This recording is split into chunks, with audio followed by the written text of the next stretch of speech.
Magandang umaga po sa inyong lahat. Una sa lahat, ako po ay bumabati sa ating mahal na ambassador at sa buong Philippine staff po ng maligayang kalayaan 117th Independence Day. At sa aking mga mahal na kababayan dito sa Moscow. Maraming salamat po. Of course, I thank God for trusting me and giving me the opportunity to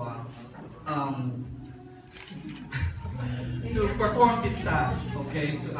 Being one of the OFW here in Russia. Napakalaking karangalan po ito na first time na natanggap ko since na ako ay nandito sa Russia.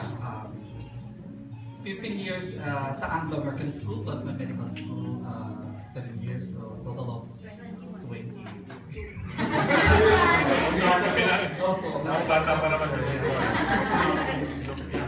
Hindi lang naman po ito ay para sa akin. So ito ay nahandog ko rin po ito para sa aking buong mahal na dream team na officers na katuwang po sa pagbibigay libreng serbisyo at paglilingkod na talaga naman pong tao sa puso sa kanila ang bawat proyekto na aming mga ginagawa. So para din po sa inyo ito at naway patuloy tayong magsumika para mapalaganap pa natin ang kabutihang serbisyo ng bawat Pilipino dito sa Moscow. Maraming salamat.